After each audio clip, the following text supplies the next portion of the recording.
सभी डियर सेंट्रलाइट्स, नमस्कार। आप सभी को गुड इवनिंग।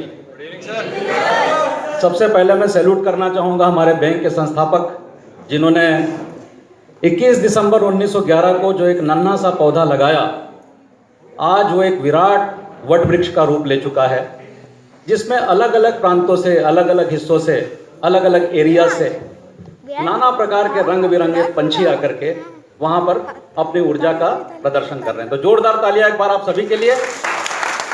और मैं सौराब जी एंड कोच खानावाला जी की विपरीत परिस्थितियों से निकल करके जो मार्ग इन्होंने बनाया, उनके जज्बे को, उनके जुनून को, उनकी ताकत को, उनकी मेहनत को, उनकी देशभक्ति को मैं इन शब्दों में प्रकट करना चाहता हूं कि मैं वो सूरज हूं जिसकी न डूबेगी कोई किरण।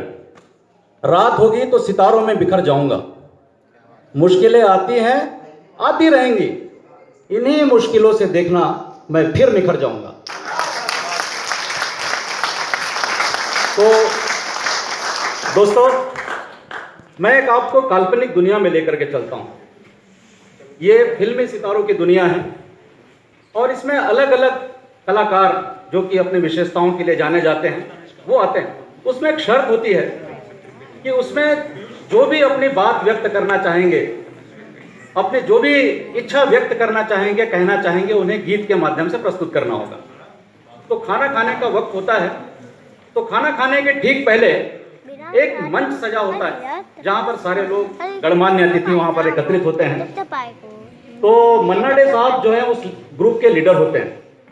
तो मन्ना डे साहब अपने ग्रुप का आह्वान करते हैं डिनर के लिए कि भोजन करने चले जग सारा, क्यों बैठा है ग्रुप हमारा, हमको चलना होगा, हमको चलना होगा। हो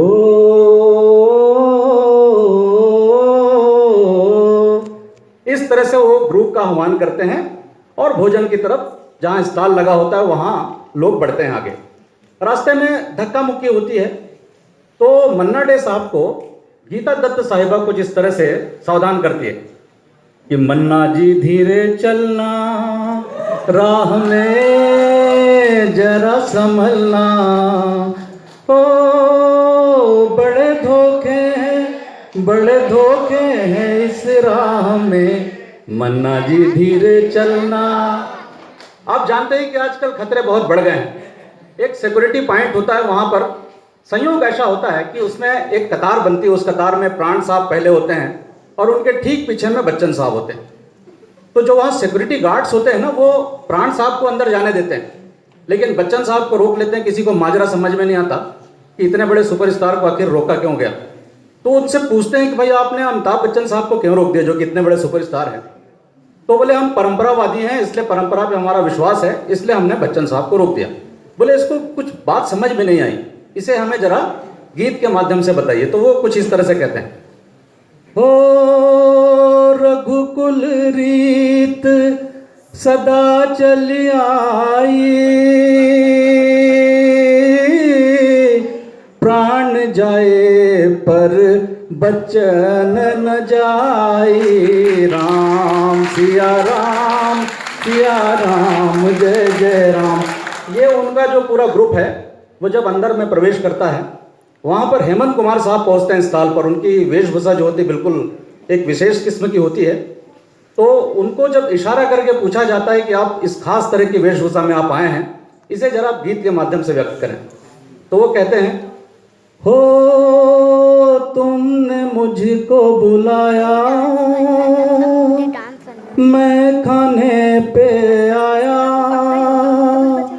कपड़े सारे धोने को दिए, धोती पहन के आया, हो तुमने मुझको बुलाया। वहाँ भीड़ भाड़ हो जाती है। भीड़ भाड़ में तलत महमूद साहब महेंद्र कपूर साहब से कहते हैं कि आप मेरे लिए जरा स्वीट्स लेकर के आइए।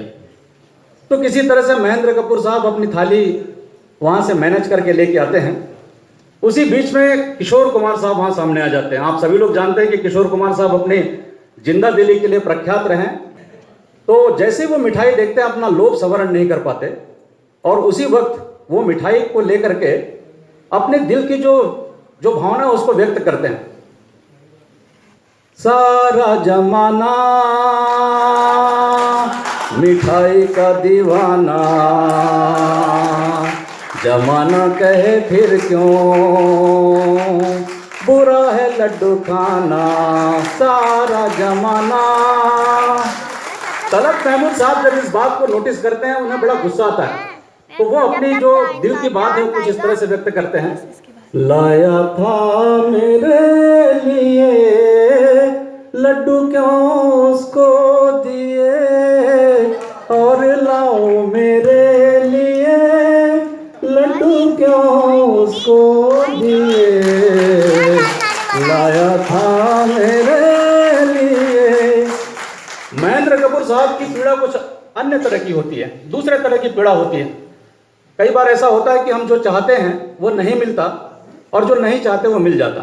उनके साथ में कुछ ऐसी बात होती है, तो अपने दर्द को कुछ इस तरह से बयां करते हैं। दिल की ये आरज़ू थी कभी बैगन ना मिले, बैगन ही हो नसीब में तो कोई क्या करे, दिल की।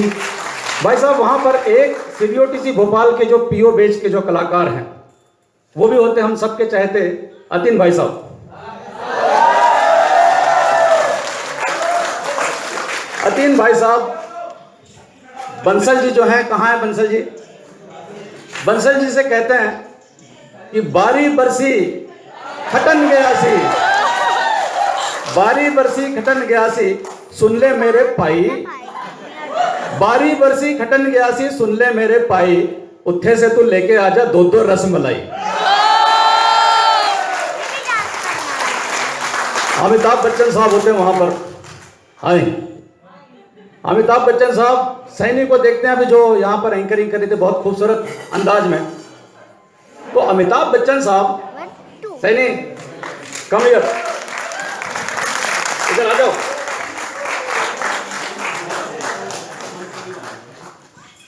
तो सैनी को देखकर अमिताभ बच्चन साहब कहते हैं कि हादसा बनकर कोई ख्वाब बिखर जाए तो क्या हो, वक्त जज्बात को तब्दील नहीं कर सकता, दूर हो जाने से यह एहसास नहीं मर सकता, क्योंकि मोहब्बत है दिलों का रिश्ता, यह मोहब्बत है दिलों का रिश्ता जो सरहदों में कभी तकसीम नहीं हो सकता।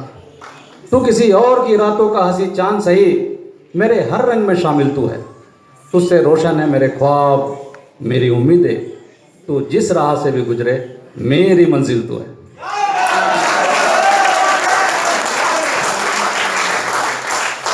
हमारे भूतपूर्व और अभूतपूर्व प्रधानमंत्री भी वहां पर होते हैं, जिन्हें सभी लोग बड़ी श्रद्धा से उनका स्मरण करते हैं, उन्हें याद करते हैं। अटल बिहारी वाजपेयी साहब, अटल बिहारी वाजपेयी साहब को जब कहते हैं तो वो कहते हैं कि भारत के भूतपूर्व प्रधानमंत्री को गीत गाने के लिए कहना ये कोई अच्छी बात नहीं है।